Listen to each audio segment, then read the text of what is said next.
तो इस तरह डाइपोल मोमेंट की दो डायरेक्शन है।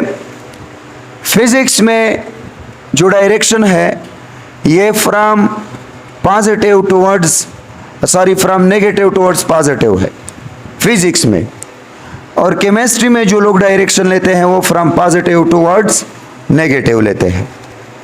फिजिक्स में नेगेटिव से पॉजिटिव की तरफ और केमिस्ट्री में पॉजिटिव से नेगेटिव की तरफ। तो ये केमिस्ट्री में क्यों जो है वो पॉजिटिव से नेगेटिव की तरफ लिया जाता है और फिजिक्स में क्यों नेगेटिव से पॉजिटिव की तरफ लिया जाता है डाइपोल मोमेंट की डायरेक्शन, आज हम ये दोनों जो है वो क्लियर करेंगे। हेलो डियर स्टूडेंट, अस्सलाम वालेकुम, कैसे हो? ठीक ठाक। तो आज एक इम्पॉर्टेंट टॉपिक हम डिस्कस करने वाले हैं और वो टॉपिक है electric dipole moment and torque and electric dipole inside electric field. Electric dipole moment कैसे कहते हैं और जब हम इलेक्ट्रिक डाइपोल को इलेक्ट्रिक फील्ड के अंदर रखते हैं तो उस पे टॉर्क कितना एग्जर्ट होता है और कैसे होता है, आज हम ये क्लियर करने वाले हैं। इससे पहला जो वीडियो मैंने आप लोगों को अपलोड किया है वो एक्चुअल इलेक्ट्रिक डाइपोल के बारे में है कि इलेक्ट्रिक डाइपोल कैसे कहते हैं। इलेक्ट्रिक डाइपोल की बेस पर हमने दो मॉलिक्यूल पढ़े थे, polar and non polar. Polar कब बनते हैं और क्यों, कैसे बनते हैं, और नॉन पोलर कैसे बनते हैं, और पोलर मॉलिक्यूल इलेक्ट्रिक डाइपोल की एक एग्जाम्पल है। तो इस तरह ये सब जो डिटेल थी फर्स्ट वीडियो में मैंने अपलोड की है। अगर आप इसको सीखना चाहते हो अच्छी तरह तो आपको चाहिए कि पहले उस वीडियो को आप देख लो। तो आते हैं इलेक्ट्रिक डाइपोल मोमेंट और torque and electric dipole inside electric field. What is electric dipole moment? Electric dipole moment क्या होता है? Actually electric dipole moment show the degree of polarity of polar molecule or electric dipole। Polar molecule भी लिख सकते हो, electric dipole भी लिख सकते हो, क्योंकि पोलर मॉलिक्यूल खुद एक इलेक्ट्रिक डाइपोल होता है। तो एक्चुअल इलेक्ट्रिक डाइपोल मोमेंट जो है ये किसी भी पोलर मॉलिक्यूल या किसी भी इलेक्ट्रिक डाइपोल की जो पोलैरिटी होती है उसको शो करता है, या पोलर मॉलिक्यूल या इलेक्ट्रिक डाइपोल की जो डिग्री ऑफ पोलैरिटी होती है उसको शो करता है dipole moment. Degree of polarity का मतलब क्या है? What is mean by degree of polarity? Degree of polarity means that either the polarity is a strong or weak, कि क्या ये जो इलेक्ट्रिक डाइपोल या पोलर मॉलिक्यूल की पोलैरिटी बनी है पॉजिटिव नेगेटिव चार्जेस की, तो ये स्ट्रांग है और वीक है, इसको डिग्री ऑफ पोलैरिटी कहते हैं। अगर डिग्री ऑफ पोलैरिटी DOP से अगर हम इसको शॉर्टकट नोट कर लें, अगर डिग्री ऑफ पोलैरिटी हाई है तो इसका मतलब यह है कि ये जो पोलैरिटी है ये स्ट्रांग है, स्ट्रांग पोलैरिटी। और अगर डिग्री ऑफ पोलैरिटी लो है तो इसका मतलब है कि वीक पोलैरिटी। तो पोलर मॉलिक्यूल की जो पोलैरिटी होती है पॉजिटिव नेगेटिव चार्जेस की, ये वीक भी हो सकता है और ये स्ट्रांग भी हो सकता है। इसको ये डिपेंड करता है पोलर मॉलिक्यूल या इलेक्ट्रिक डाइपोल की डिग्री ऑफ पोलैरिटी पर, और डिग्री ऑफ पोलैरिटी डिपेंड करता है इलेक्ट्रिक डाइपोल मोमेंट से। फॉर एग्जाम्पल, अगर हम ये कहें कि डिग्री ऑफ पोलैरिटी हाई है तो इसका मतलब ये होगा कि ये स्ट्रांग पोलैरिटी बना है, और अगर हम कहें कि डिग्री ऑफ पोलैरिटी भी कम है, लो है, तो मतलब कि वीक पोलैरिटी बना है। अब डिग्री ऑफ पोलैरिटी कम लो है, तो मतलब के वीक पोलैरिटी, मतलब के इलेक्ट्रिक डाइपोल मोमेंट इस पोलैरिटी की, इस पोलर मॉलिक्यूल की कम है। और अगर हम कहें कि नहीं डिग्री ऑफ पोलैरिटी हाई है, तो मतलब स्ट्रांग पोलैरिटी है। और स्ट्रांग पोलैरिटी की मीनिंग है कि इस पोलैरिटी की, इस पोलर मॉलिक्यूल या इस इलेक्ट्रिक डाइपोल की जो डाइपोल मोमेंट है वो ज़्यादा है। तो ये तो हमें पता चला कि डाइपोल मोमेंट कम है, तो लो पोलैरिटी, डिग्री ऑफ पोलैरिटी लो है, वीक पोलैरिटी है ऑफ द पोलर मॉलिक्यूल या electric dipole, and vice versa, मतलब इलेक्ट्रिक डाइपोल मोमेंट ज़्यादा है तो डिग्री ऑफ पोलैरिटी हाई, और हाई मीन्स स्ट्रांग पोलैरिटी बना है यहाँ पे।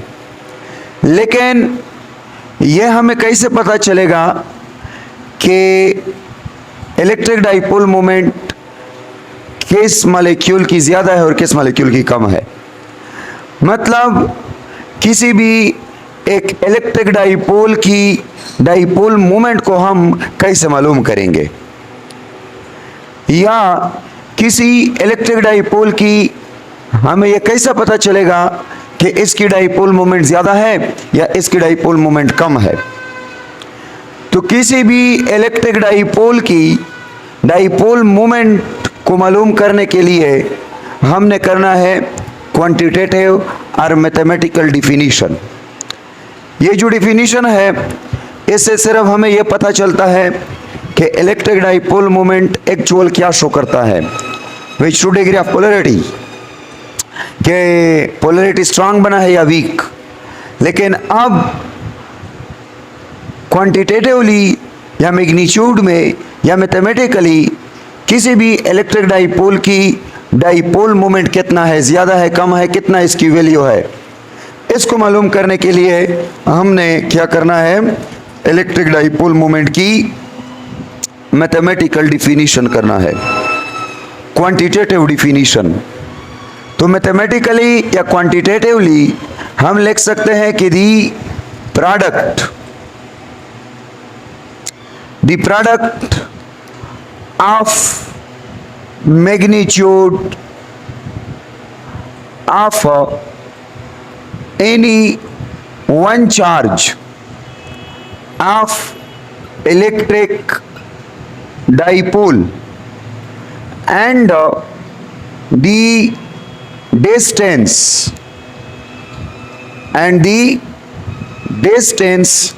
by which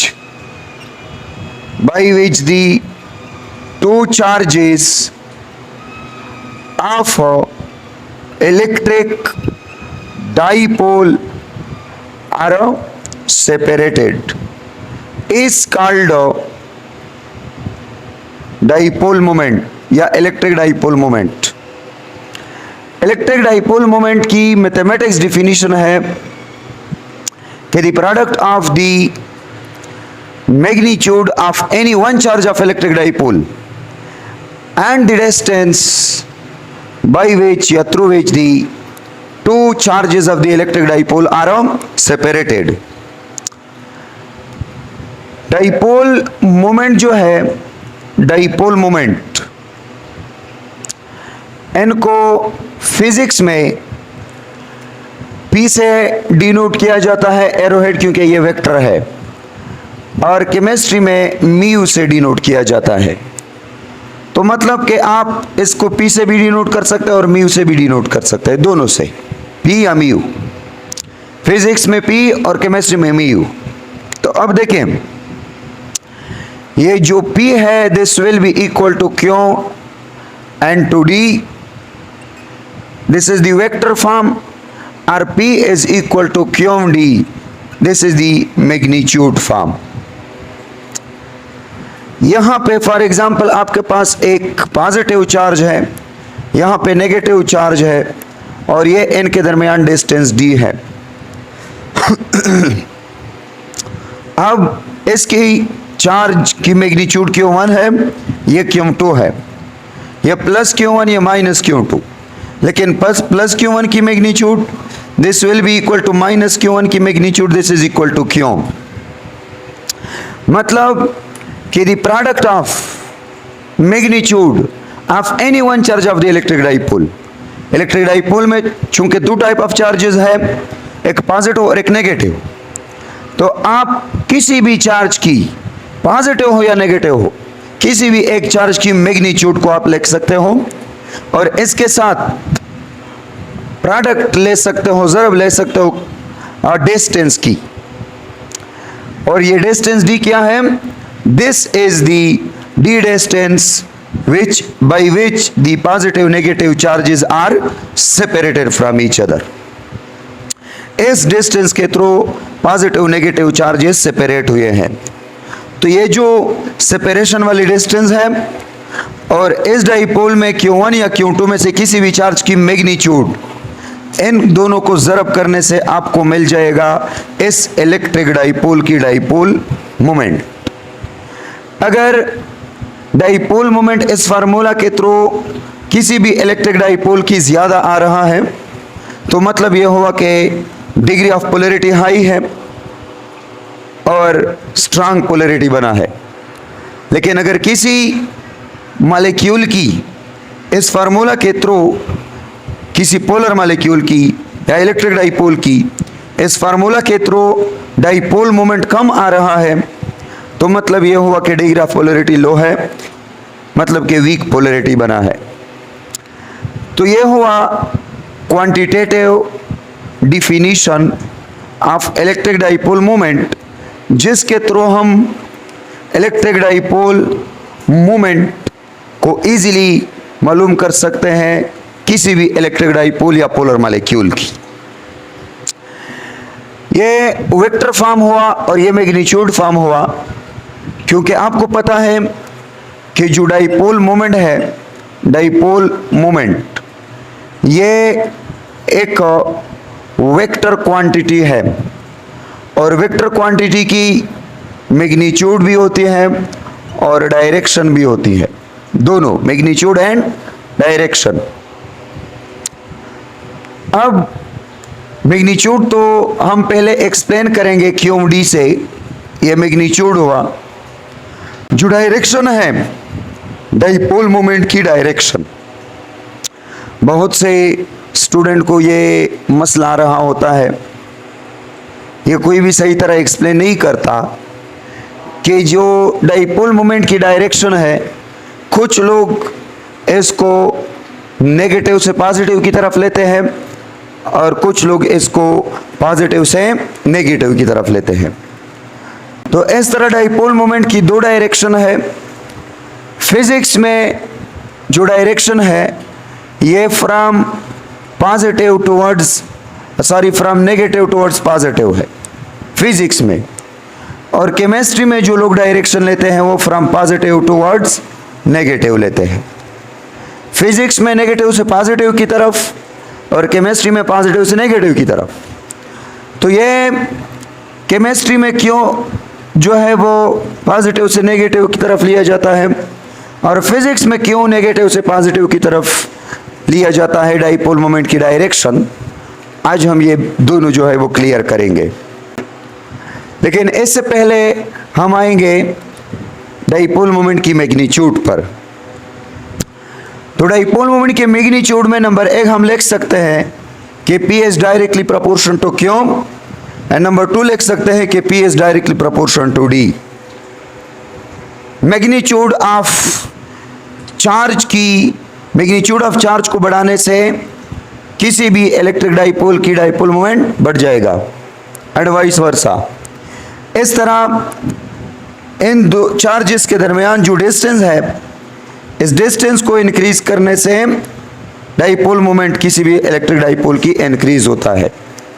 तो मतलब यह हुआ कि किसी भी इलेक्ट्रिक डाइपोल की जो डाइपोल मोमेंट होती है ये डिपेंड करता है इस इलेक्ट्रिक डाइपोल में जो चार्जेस है उसकी मैग्नीट्यूड पर, और जो डिस्टेंस है बिटवीन देम इसकी मैग्नीट्यूड पर। इन दोनों क्वांटिटी में कोई भी क्वांटिटी अगर इंक्रीज हो जाए तो डाइपोल मोमेंट इंक्रीज होगा, अगर डिक्रीज हो जाए तो डाइपोल मोमेंट डिक्रीज रहेगा, ये डिक्रीज हो जाएगा। P1 by P2, this is equal to Q1 by Q2, and P1 by P2, this is equal to D1 by D2. ये रेशो है डाइपोल मोमेंट और चार्ज के दरमियान दो इलेक्ट्रिक डाइपोल की, और ये रेशो है डाइपोल मोमेंट और डिस्टेंस के दरमियान दो इलेक्ट्रिक डाइपोल की। यहाँ पे ये तो हमने पढ़ा कि चार्ज को इंक्रीज करने पर डाइपोल मोमेंट इंक्रीज हो जाएगा एंड वाइस वर्सा, और डिस्टेंस को भी इंक्रीज करने पर डाइपोल मोमेंट इंक्रीज हो जाएगा, ये तो हमने पढ़ा। अब अगर किसी ने आपसे ये पूछा कि किसी पोलर मॉलिक्यूल की या कौन से पोलर मॉलिक्यूल की जो क्यूम है चार्ज वो बड़ा होगा, या कौन से पोलर मॉलिक्यूल की डिस्टेंस जो है वो बड़ा होगा, तो एक्चुअल में बता दो आप लोगों को कि जो क्यूम है, क्यूम चार्ज, ये डिपेंड करता है पोलर मॉलिक्यूल में एटम्स की इलेक्ट्रोनेगेटिविटी पर। अगर ऐसा पोलर मॉलिक्यूल है जिसमें जो एटम कंबाइन हुए हैं, अगर इन एटमों की इलेक्ट्रोनेगेटिविटी डिफरेंस ज़्यादा है तो फिर इस पोलर मॉलिक्यूल में एटम पर चार्जेस जो है उसका मैग्नीट्यूड भी ज़्यादा होगा। और अगर पोलर मॉलिक्यूल के अंदर एटम्स के दरमियान इलेक्ट्रोनेगेटिविटी डिफरेंस कम है तो पोलर मॉलिक्यूल में जो एटम्स है उन पे जो अमाउंट ऑफ चार्ज है वो कम रहेगा। तो मतलब ये हुआ कि जो चार्ज है किसी भी पोलर मॉलिक्यूल के एटम्स पर, ये डायरेक्टली प्रोपोर्शनलिटी में है इलेक्ट्रोनेगेटिविटी डिफरेंस के साथ, END इलेक्ट्रोनेगेटिविटी डिफरेंस। अगर दो एटम है और इन्होंने पोलर मॉलिक्यूल बनाया है पॉजिटिव नेगेटिव, तो ये पॉजिटिव नेगेटिव जो बना है चार्ज, ये मैग्नीट्यूड में कम भी हो सकता है, मैग्नीट्यूड में ज़्यादा भी हो सकता है। ये डिपेंड करता है इन दो एटम की इलेक्ट्रोनेगेटिविटी डिफरेंस पर। अगर इन दो एटम में इलेक्ट्रोनेगेटिविटी ज़्यादा है तो मैग्नीट्यूड ऑफ चार्ज भी ज़्यादा होगा, अगर इलेक्ट्रोनेगेटिविटी डिफरेंस कम है तो मैग्नीट्यूड ऑफ चार्ज भी कम होगा। इसका हम एक एग्जांपल लेंगे। तो मतलब ये तो क्लियर हुआ कि इलेक्ट्रिक डाइपोल की जो चार्जेस है पॉजिटिव नेगेटिव चार्जेस, इनकी जो मैग्नीट्यूड है ये डिपेंड करता है इलेक्ट्रोनेगेटिविटी डिफरेंस पर। अगर पोलर मॉलिक्यूल के अंदर एटमों के दरमियान इलेक्ट्रोनेगेटिविटी डिफरेंस जितना ज़्यादा हो उतना ये चार्जेस मैग्नीट्यूड में ज़्यादा होंगे एंड वाइस वर्सा। सेकेंड बात डिस्टेंस की, कि अगर आपसे किसी ने यह भी पूछा कि जो डिस्टेंस है कौन से पोलर मॉलिक्यूल की एटम के दरमियान डिस्टेंस ज़्यादा होगा और कौन से पोलर मॉलिक्यूल की एटम के दरमियान डिस्टेंस कम होगा, तो ये एक्चुअल जो डिस्टेंस है between the two charges positive negative charges, this is directly proportion to the size of the atoms inside the polar molecule.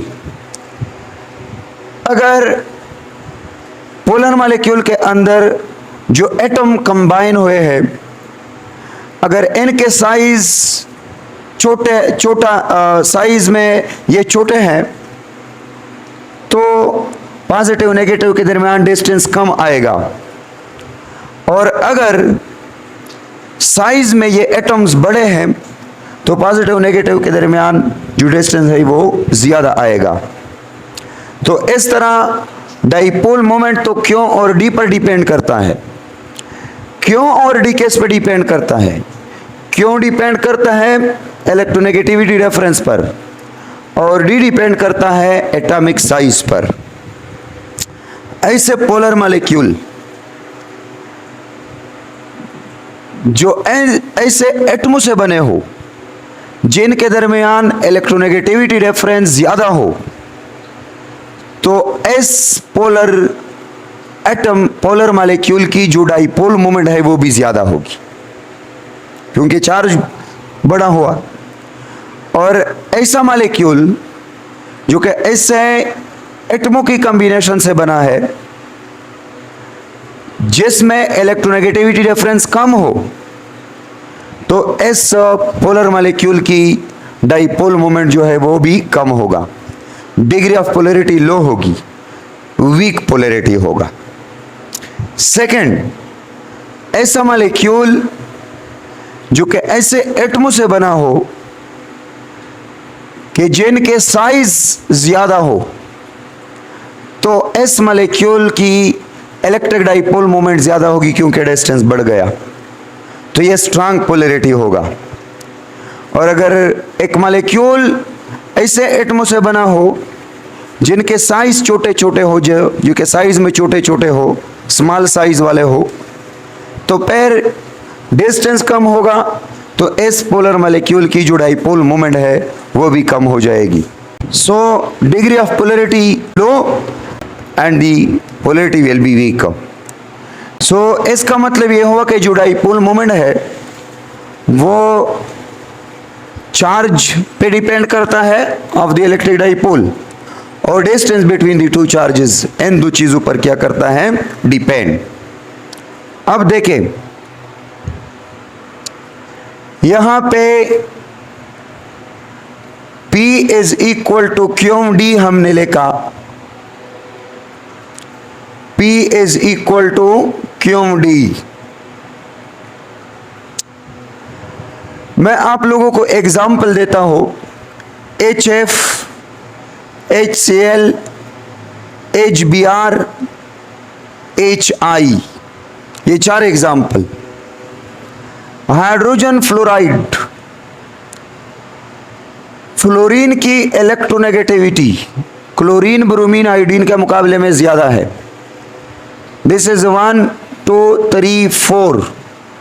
तो मतलब यह हुआ कि अगर आप dipole moment is directly proportion to Q की बेस पर बात करते हो, तो सबसे ज्यादा डाइपोल मोमेंट किसकी है, वन एटम, वन मॉलिक्यूल की। सेकंड पे HCl की, थर्ड पे HBr की, और फोर्थ पे HI की। ये देखें, ये है आपके पास dipole moment of the four molecules. लेकिन अगर चार्ज की बेस पर आप लिखते हो, तो चार्ज की बेस पर डाइपोल मोमेंट सबसे ज्यादा HF की है, क्योंकि इसमें इसकी इलेक्ट्रोनेगेटिविटी ज्यादा है, तो H और F के दरमियान इलेक्ट्रोनेगेटिविटी डिफरेंस ज्यादा आ जाएगा as compare to chlorine, bromine, iodine. Second one, अगर आप D की बेस पर डाइपोल मोमेंट जो है लिखते हो, तो देखें इन सारे हाइड्रोजन की साइज तो सेम है, लेकिन फ्लोरीन की साइज क्लोरीन की साइज के मुकाबले में कम है, टॉप पे है ग्रुप में। क्लोरीन की ब्रोमीन से कम है साइज, ब्रोमीन की आयोडीन से साइज कम है। तो मतलब कि इन चारों में साइज आयोडीन की ज्यादा है। इट मीन्स कि अगर साइज ज्यादा है तो पार्शियल पॉजिटिव पार्शियल नेगेटिव के दरमियान डिस्टेंस ज्यादा आएगा। अब डिस्टेंस ज्यादा आने से डाइपोल मोमेंट जो है ये भी बढ़ जाएगा। तो इस रिलेशन के थ्रू अगर हम देखें तो हम लिख सकते हैं कि P4 is greater than P3 and this is greater than P2 and this is greater than P1। ये देखें बिल्कुल रिवर्स। चार्ज के लिहाज से फर्स्ट मॉलिक्यूल की HF की ज्यादा डाइपोल मोमेंट आता है, और डिस्टेंस के लिहाज से हाइड्रोजन आयोडाइड HI की डाइपोल मोमेंट सबसे ज्यादा आता है। तो इट मींस कि डाइपोल मोमेंट सिर्फ चार्ज पर डिपेंड नहीं करता, डाइपोल मोमेंट चार्ज के साथ साथ डिस्टेंस पर भी डिपेंड करता है। अगर चार्ज को चेंज करते हो, चार्ज की मैग्नीट्यूड को या डिस्टेंस की मैग्नीट्यूड, इनमें से किसी की भी मैग्नीट्यूड को चेंज करने से आपके पास डाइपोल मोमेंट चेंज हो जाएगा, इंक्रीज या डिक्रीज हो जाएगा। अब अगर यहाँ पे किसी ने पूछा कि पेयर यहाँ पे इन 4 मॉलिक्यूल में हमने किस बेस पर डिसीजन लेनी है कि डाइपोल मोमेंट किसकी ज्यादा है, क्योंकि अगर चार्ज के लिहाज से देखते हो तो HF की डाइपोल मोमेंट ज्यादा है, और अगर डिस्टेंस के लिहाज से देखते हो तो HI की डाइपोल मोमेंट ज्यादा है। तो हम ये फैसला क्या करेंगे कि कौन से वाले की ज्यादा है। तो यहाँ पे आपने डिस्टेंस और चार्ज के दोनों के बेस पर देखना है, लेकिन यहाँ पे ज्यादातर अटेंशन आपने चार्ज को देना है, और चार्ज के लिहाज से HF की डाइपोल मोमेंट इन तीनों से क्या है, ज्यादा है। तो this is the dipole moment. अब यहाँ पे क्यों को डबल करने पर किसी भी इलेक्ट्रिक डाइपोल की चार्ज की मैग्नीट्यूड को डबल करने पर इसकी डाइपोल मोमेंट डबल हो जाएगी, यह नोट कर ले। किसी भी इलेक्ट्रिक डाइपोल की जो डिस्टेंस है उसको डबल करने पर इसकी डाइपोल मोमेंट डबल हो जाएगी। क्यों को हाफ करने पर डाइपोल मोमेंट P भी हाफ हो जाएगा। D को हाफ करने पर डाइपोल मोमेंट P हाफ हो जाएगा। क्यों और D दोनों को एक टाइम पर डबल करने पर डाइपोल मोमेंट 4 टाइम्स हो जाएगा, और क्यों और D दोनों को एक टाइम पर हाफ करने पर डाइपोल मोमेंट 1/4 टाइम्स हो जाएगा। So these are the relation which show that dipole moment of any electric dipole or polar molecule depend upon the magnitude of any one charge of electric dipole and the distance of the electric dipole or the distance between the two charges. So ये हुआ dipole moment की magnitude. अब dipole moment की SI unit क्या हो जाएगी, फिर हम डायरेक्शन की तरफ आएंगे। SI यूनिट, डाइपोल मोमेंट की SI यूनिट है P is equal to QMD, so P is equal to coulomb multiplied by meter, means coulomb meter. Coulomb meter is the SI unit of electric dipole moment. Electric dipole moment P जो है, this is the derived physical quantity, ये derived physical quantity है, और ये कहाँ से derive हुआ है, 7 बेस क्वांटिटी से। और उस कौन से क्वांटिटी से डिराइव हुआ है, इनको मालूम करने के लिए हम पढ़ेंगे डाइपोल मोमेंट की डायमेंशन। तो डाइपोल मोमेंट की जो डायमेंशन है P is equal to QD, तो P is equal to Q की जगह IT लिखेंगे और ये D हो जाएगा। So P is equal to, ये यहाँ पे आप लेके dimension of P, this will be equal to dimension of QD। तो dimension of P this will be equal to, ये किसके बराबर हो जाएगा, I की डायमेंशन वही I, T की डायमेंशन L और D की डायमेंशन भी क्या है, सॉरी T की डायमेंशन कैपिटल T और D की डायमेंशन कैपिटल L। तो मतलब ये हुआ कि dimension of dipole moment this is equal to IL and to T, IL and to T। I is the electric current, L is the distance of the electric dipole and T is the time। तो electric current, length and time, these are the 3 base quantities, and from these 3 quantities the dipole moment is derived, dipole moment इससे जो है derived हुआ है। अब हम आते हैं डाइपोल मोमेंट की डायरेक्शन पर। कि डायरेक्शन कैसा। देखें, केमिस्ट्री में अगर आप देखें तो केमिस्ट्री में डाइपोल मोमेंट की direction from positive towards negative लिया जाता है, फ्रॉम पॉजिटिव टुवर्ड्स नेगेटिव। और इसकी डायरेक्शन को हम इस तरह शो करेंगे, इस तरह। तो पॉजिटिव से नेगेटिव की तरफ क्यों केमिस्ट्री में इसकी डायरेक्शन लिया जाता है? अगर आप देखें HCl को, तो HCl एक पोलर मॉलिक्यूल है और इस पोलर मॉलिक्यूल में एक एटम हाइड्रोजन की है और दूसरा एटम क्लोरीन की, और ये दो शेड पेड ऑफ इलेक्ट्रॉन है। क्योंकि क्लोरीन की इलेक्ट्रोनेगेटिविटी ज़्यादा है और हाइड्रोजन की इलेक्ट्रोनेगेटिविटी कम है, तो ये इलेक्ट्रॉन पे ज़्यादा अट्रैक्टिव फोर्स क्लोरीन की है। तो ये इलेक्ट्रॉन जो है ये क्लोरीन अपनी तरफ खींचेगा, इस तरह। तो इस तरह ये पॉजिटिव बन जाएगा और ये नेगेटिव बन जाएगा, और dipole moment from positive towards negative हो जाएगा, फ्रॉम पॉजिटिव टुवर्ड्स नेगेटिव हो जाएगा। इसका मतलब यह हुआ कि जो डाइपोल मोमेंट है ये फ्रॉम पॉजिटिव टू नेगेटिव क्यों है केमिस्ट्री में? क्योंकि नेगेटिव एटम की इलेक्ट्रोनेगेटिविटी ज़्यादा होती है, तो इलेक्ट्रॉन नेगेटिव एटम की तरफ खींचे जाते हैं। इस तरह हम इसकी डायरेक्शन भी नेगेटिव एटम्स की तरफ लेंगे।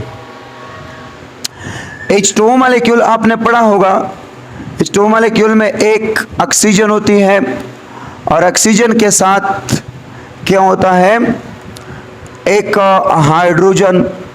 ऑक्सीजन, ये ऑक्सीजन हो गया, ये हाइड्रोजन, और यहाँ पे भी हाइड्रोजन। हाइड्रोजन और हाइड्रोजन पॉजिटिव आ जाएंगे, ऑक्सीजन नेगेटिव हो जाएगा। तो इस तरह पॉजिटिव से नेगेटिव की तरफ ये डाइपोल मोमेंट हो जाएगा इस तरह, और ये भी डाइपोल मोमेंट हो जाएगा इस तरह। तो नेट डाइपोल मोमेंट इस तरह हो जाएगा towards the negative atom, negative atom की तरफ नेट डाइपोल मोमेंट हो जाएगा। तो केमिस्ट्री में डाइपोल मोमेंट आपने नेगेटिव आयंस या नेगेटिव एटम की तरफ लेना है किसी भी पोलर मॉलिक्यूल में। अगर हम फिजिक्स की बात करें, फिजिक्स की, तो फिजिक्स में डाइपोल मोमेंट की जो डायरेक्शन है वो फ्रॉम नेगेटिव टुवर्ड्स पॉजिटिव लिया जाता है। ये क्यों? यहाँ पे देखें, जब आपके पास फॉर एग्जांपल एक डाइपोल है और डाइपोल की एक साइड नेगेटिव है और दूसरा साइड पॉजिटिव है, ये एक इलेक्ट्रिक डाइपोल है। इस इलेक्ट्रिक डाइपोल पे आपने इलेक्ट्रिक फील्ड अप्लाई किया। इलेक्ट्रिक फील्ड के अप्लाई होने से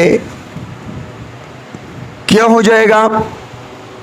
इसके अप्लाई होने से डाइपोल की जो नेगेटिव साइड है वो इलेक्ट्रिक फील्ड के अपोजिट में आ जाएगा और पॉजिटिव साइड इलेक्ट्रिक फील्ड की डायरेक्शन में।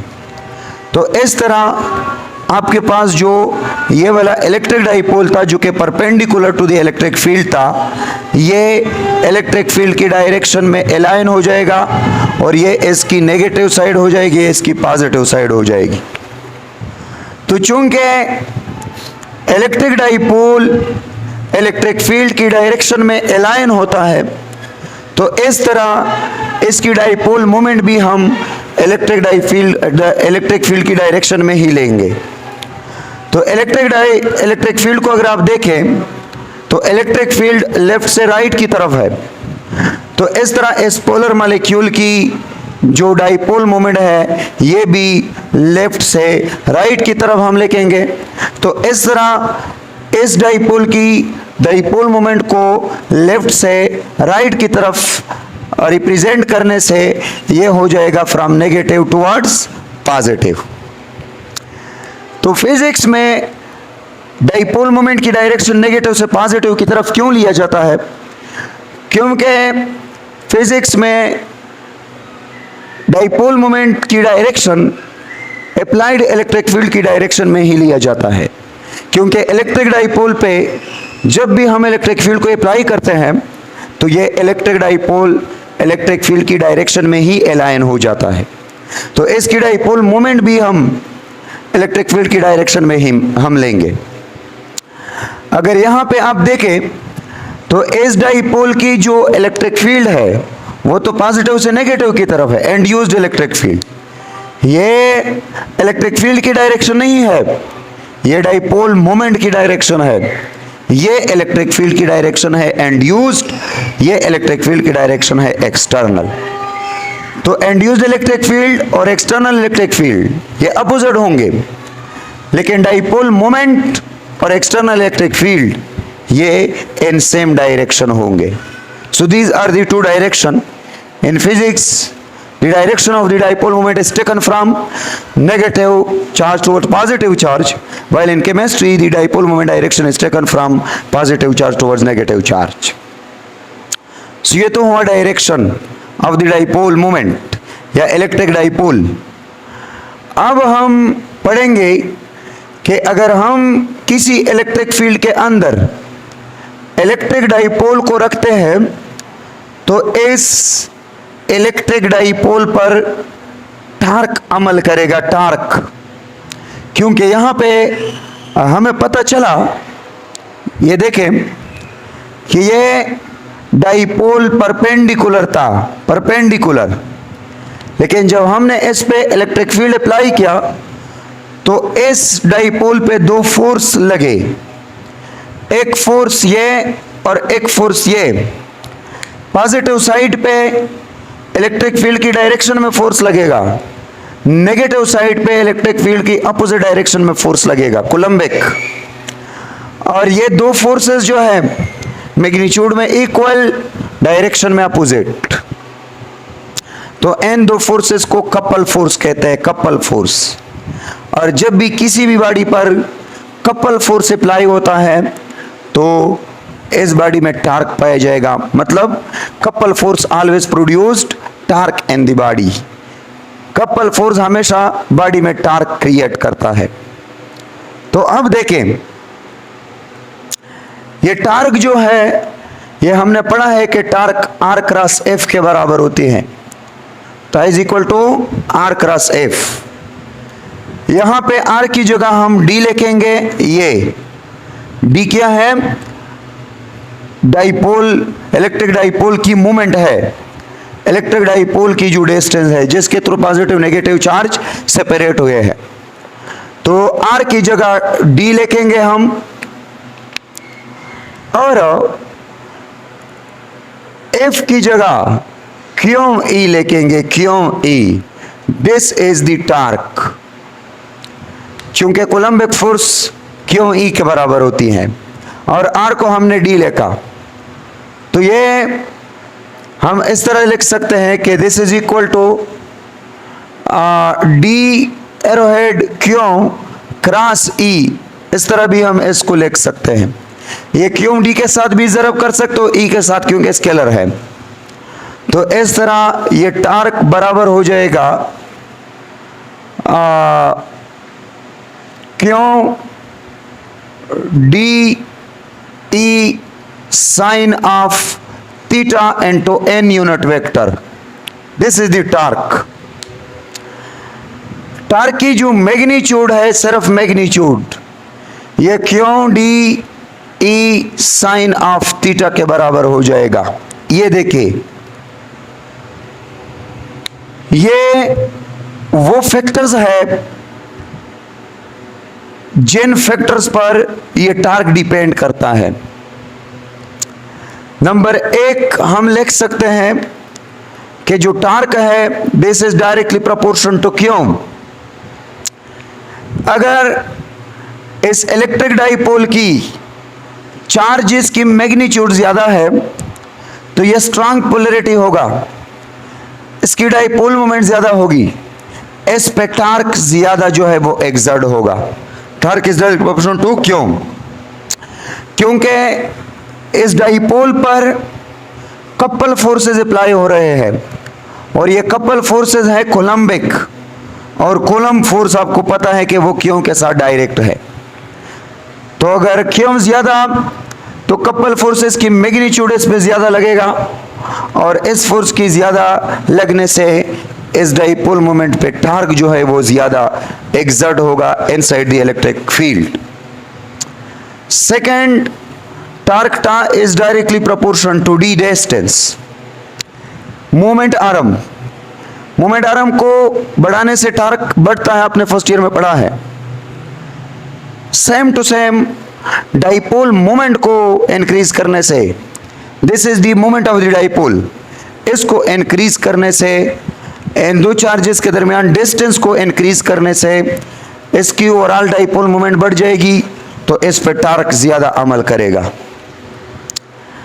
इसके अलावा number 3, torque is directly proportional to E. E के साथ टार्क डायरेक्टली प्रोपोर्शनलिटी में है। अगर आप इस डाइपोल, इलेक्ट्रिक डाइपोल पर स्ट्रांग इलेक्ट्रिक फील्ड अप्लाई करते हो, स्ट्रांग इलेक्ट्रिक फील्ड, तो इस पे टार्क ज्यादा अमल करेगा। अगर वीक इलेक्ट्रिक फील्ड अप्लाई करते हो तो टार्क कम अमल करेगा इस डाइपोल पर। तो ई पर भी डिपेंड करता है। इसके अलावा टार्क टा जो है ये थीटा पर डिपेंड करता है, और ये थीटा किसके दरमियान है? ये थीटा एक्चुअल डाइपोल मोमेंट और इलेक्ट्रिक फील्ड के दरमियान है। कैसे? ये देखें, torque tau is equal to d q या क्यूम डी क्रॉस ई। ये देखें, अब torque tau this is equal to q d किसके बराबर है? डाइपोल मोमेंट पी के बराबर है।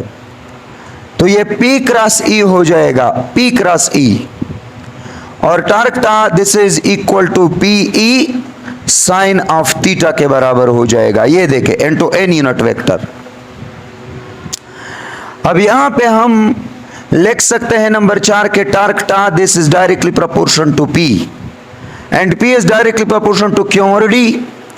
तो क्यू और डी को इंक्रीज करने पर ओवरऑल डाइपोल मोमेंट इंक्रीज हो जाएगा, और डाइपोल मोमेंट के इंक्रीज होने पर टार्क भी जो है वो इंक्रीज हो जाएगा। ज्यादा टार्क जो है इस डाइपोल पे अमल करेगा। थीटा, अगर थीटा 90 है, किसके दरमियान? इलेक्ट्रिक फील्ड और डाइपोल मोमेंट के दरमियान। फॉर एग्जांपल ये इलेक्ट्रिक फील्ड हुआ E और ये डाइपोल मोमेंट हुआ इस तरह, तो इस डाइपोल पर मैक्सिमम टार्क अमल करेगा। T is equal to p E sine 90 is equal to 1। तो this will be torque is equal to p E. ये मैक्सिमम टार्क अमल करेगा इस डाइपोल पर। जब डाइपोल आप इस तरह रखते हो कि डाइपोल मोमेंट और इलेक्ट्रिक फील्ड के दरमियान एंगल कितना बन जाए? 90 बन जाए, तो टार्क, मैक्सिमम टार्क के एग्जर्ट होने पर ये डाइपोल जो है ये अलाइन हो जाएगा एक टाइम इलेक्ट्रिक फील्ड के डायरेक्शन में। जब ये अलाइन होता है तो पैर यहां पे देखें, इसकी डाइपोल मोमेंट और इलेक्ट्रिक फील्ड दोनों पैरेलल हो जाते हैं। Electric field E and dipole moment P ये पैरेलल हो गए। एंगल कितना बना? 0 डिग्री। तो टार्क यहां पे कितना हो जाएगा? This torque tau will be equal to p E sine 0 and sine 0 is equal to 0। So torque tau is equal to 0। ये टार्क टा जो है ये 0 के बराबर रह जाएगा। तो मतलब ये हुआ कि जब डाइपोल या इलेक्ट्रिक डाइपोल इलेक्ट्रिक फील्ड के डायरेक्शन में अलाइन हो जाए तब इस पे कोई टार्क अप्लाई नहीं होगा। अदरवाइज जब तक ये डाइपोल इलेक्ट्रिक फील्ड के डायरेक्शन में अलाइन ना हो इस पे टार्क अमल करेगा, और 90 पर मैक्सिमम टार्क अमल करेगा इलेक्ट्रिक डाइपोल पर। और अगर आपके पास थीटा हो 0 डिग्री से ज्यादा और 90 से लेस, अगर आप ये इलेक्ट्रिक फील्ड हुआ इस तरह आपने डाइपोल को रखा कि न तो 90 है और न 0 है, 0 से ज्यादा और 90 से कम, तो इस पे जो टार्क है tau, this will be equal to p E any angle theta पर टार्क पीई साइन थीटा के बराबर होगा। और एनी एंगल थीटा पर जो टार्क अमल करता है इलेक्ट्रिक डाइपोल पर, वो टार्क ग्रेटर होगा from the torque at 0 degree और लेस होगा from the torque at 90 degree. 90 degree पर टार्क मैक्सिमम पीई के बराबर, और ये टार्क थीटा हो गया, और ये 0 के बराबर। मतलब कि 0 डिग्री पर टार्क 0 होता है और 90 पर टार्क मैक्सिमम पीई होता है। तो एनी एंगल थीटा पर जो कि 0 से ग्रेटर 90 से कम, ये टार्क 0 डिग्री वाला टार्क यानी 0 से ग्रेटर होगा और 90 डिग्री वाला टार्क मतलब पीई से कम होगा। तो this is the torque exert on the electric dipole inside electric field. इसके अलावा टार्क चूंकि वेक्टर है तो वेक्टर की डायरेक्शन होती है।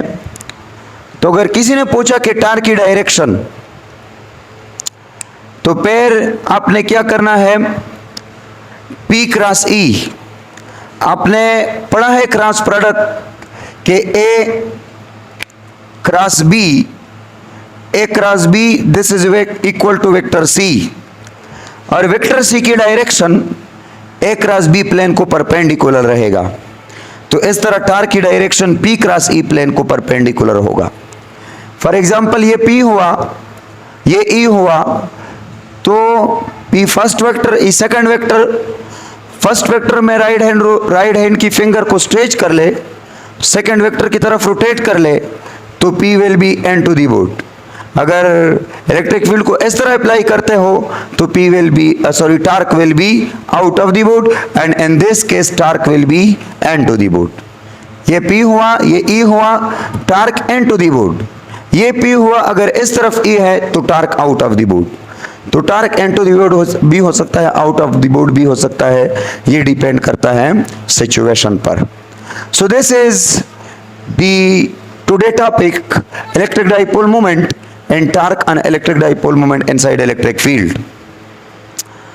तो मेरा तो 100% ये कोशिश होगा कि आपको मैं जितने भी टॉपिक के अंदर जितने भी इंफॉर्मेशन है मैं आप लोगों को एक्सप्लेन करूं इजी तरीके से, और एमडीकेट लेवल पे मैं आप लोगों को पढ़ाऊं ताकि आपको एमसीक्यूज हल करने में कोई मसला ना हो, एमडीकेट टेस्ट में कोई मसला ना हो। तो मेरा कोशिश ये है कि मैं सर्टेन लेवल पर आप लोगों को पढ़ाऊं। तो इस तरह इंशाल्लाह मैं उम्मीद करता हूँ कि आपको कोई मसला नहीं होगा। अगर फिर भी कोई मसला है तो आप लोग कमेंट में लिख सकते हो और मुझसे पूछ सकते हो। मैं इंशाल्लाह आप लोगों को जो कमेंट्स है उसका इंतज़ार करूंगा और जो भी क्वेश्चन है मैं आप लोगों को क्लियर करूंगा। वो जो पहला वीडियो मैंने अपलोड किया है उस पे एक स्टूडेंट ने कमेंट किया था कि सर कैपेसिटेंस के बारे में, तो इंशाल्लाह मेरा कोशिश है कि अगला टॉपिक कैपेसिटेंस ही हो। तो कैपेसिटेंस पे हम एक डिटेल वीडियो जो है वो अपलोड करेंगे। और अब तक चूँकि ये काफ़ी है, फिर से मिलेंगे। Okay, thank you, good bye.